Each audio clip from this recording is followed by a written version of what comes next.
Fables of La Fontaine. The Middle-Aged Man and the Two Widows.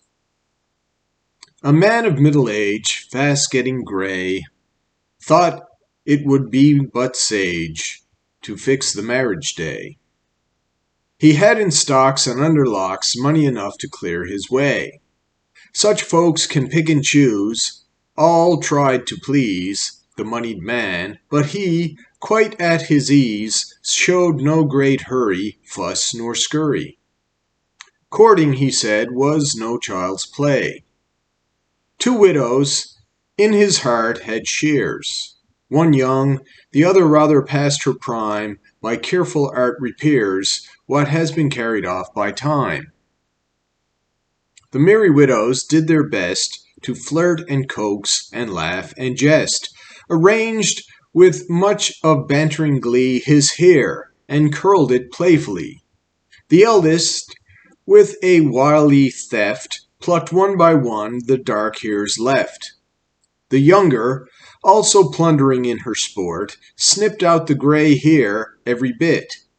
Both worked so hard at either sort, they left him bald. That was the end of it. "A thousand thanks, fair ladies," said the man. "You've plucked me smooth enough. Yet more of gain than loss, so quantum suff. For marriage now is not at all my plan. She whom I would have taken the other day to enroll in Hymen's ranks had but the wish to make me go her way and not my own. A head that's bald must live alone. For this good lesson, ladies, many thanks." Well, there you have it. What's this all about? The middle-aged man and the two widows. Well, basically, there was a rich guy, and all the women wanted him to marry him.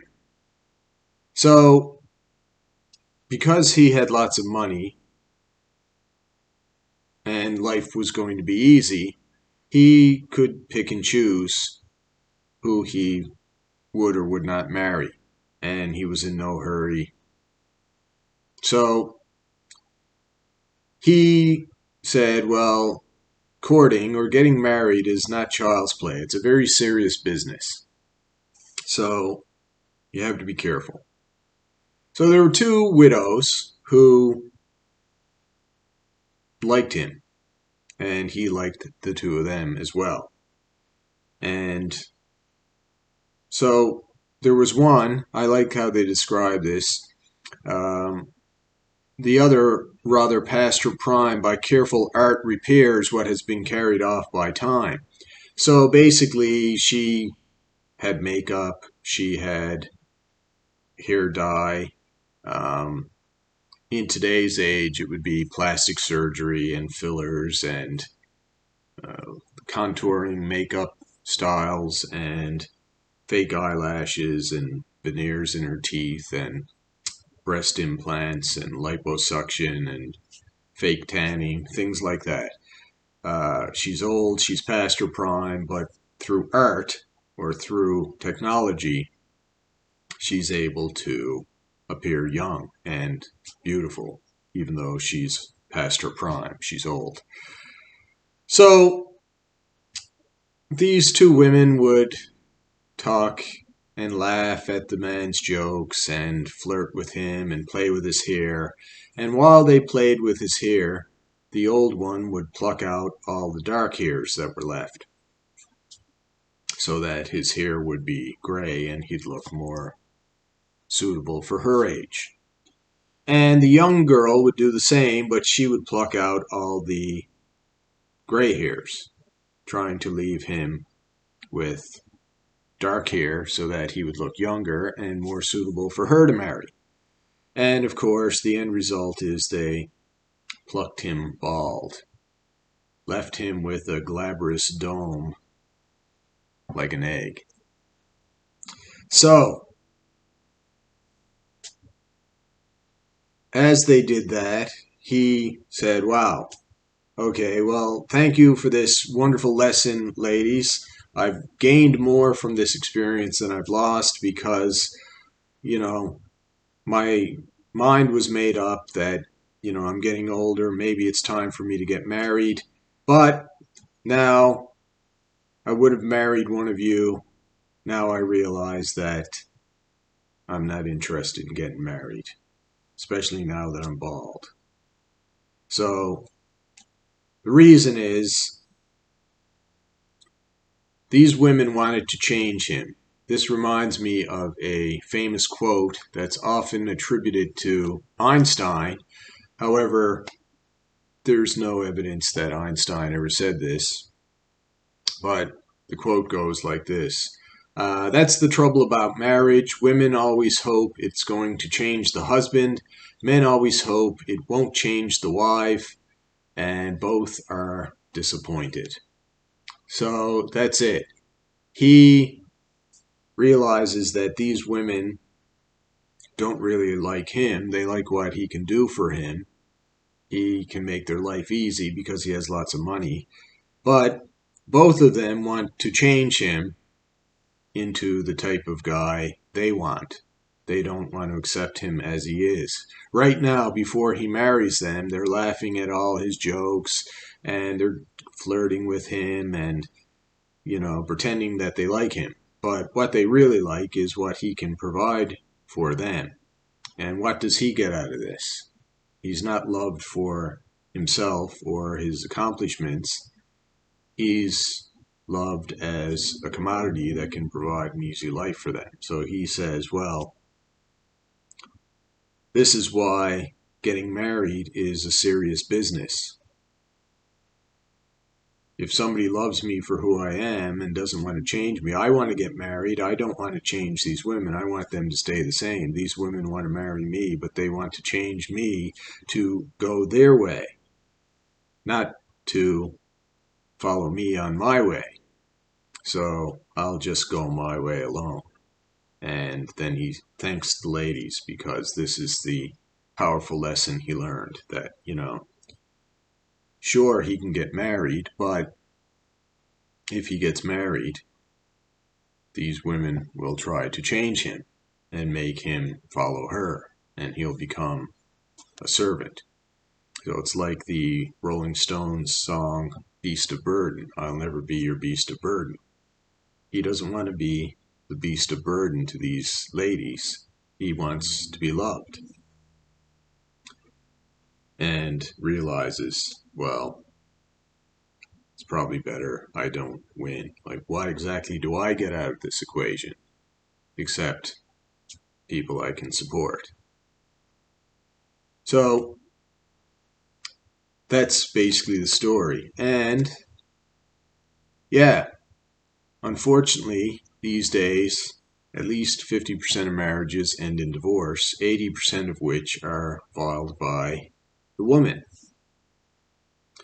Which means,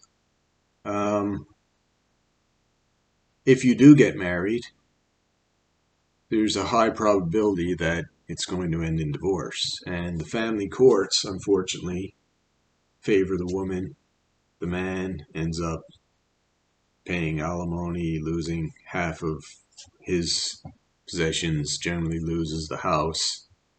It's no joke that the family courts are very biased against men and very in favor of women. And that's why women can easily end the marriage and benefit. Men are less likely to want to end the marriage because they're probably going to lose out, for one. And two, they probably are hopeful that they can repair the marriage and keep it going, which doesn't really work out all that well. So the question arises, why would a man of means get married? I've never married, and I've had relationships that were fine. They were perfect. They carried on well until it came to the point where let's evolve this into the next stage type thing, which is basically let's get married. And it's like, well, why ruin something that's perfectly fine? And, well, it shows more commitment. Well, I'm perfectly committed as long as things are fun and enjoyable and good. Why change it? But anyway, that's the story here. And if anybody has anything they'd like to add down below. Now, this story was written by La Fontaine probably 350 years ago. This is probably an Aesop fable that's rewritten, so it's from probably 2,500 years ago or more. Could be 3,000 years ago. So this was common back then, and it's common today, and it was probably known long before that in other forms. So I think this speaks a little about the nature of men and the nature of women. Men and women are equal, two halves of the same coin, I guess, the heads and tails. Men are no better than women. Women are no better than men. But men and women complement each other. They're two sides of the same coin. They're not at war with one another, but they're different. They're not the same. There's a male nature. There's a female nature. These days, people say, "Oh, everybody's the same," and toxic masculinity, and they want the girls to be more masculine and the boys to be more feminine, and we can see the result. It's mayhem, and it's not working out very well. Let's just put it that way. So hopefully a lot of this stuff will normalize, and women will see the power of being feminine, and men will see the power of being masculine. Of course, there are masculine women and there are feminine men, and that's all fine and dandy, but by and large, the masculine men follow a particular nature and the feminine females follow a feminine nature. But for some reason, it seems women these days see femininity as a kind of negative trait, and they want to act more masculine, and this just doesn't seem to make any sense. And also with feminism these days, it seems to have convinced women that men are the natural enemies of women, and women are the enemies of men, and nothing could be further from the truth. I mean, we're the same species, and we've evolved to survive as two separate natures coming together. The strengths of the male counteract the weaknesses of the female. The strengths of the female counteract the weaknesses of the male.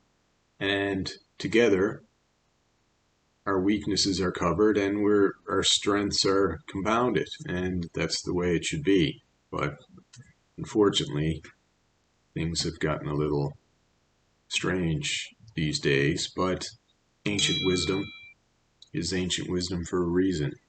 It has a purpose, and humans evolved a certain way, and best to embrace who we are and what we are and try to come together and move forward. That's my thoughts, and I'm sure lots of people disagree. If so, down below. Till next time, goodbye. Love you.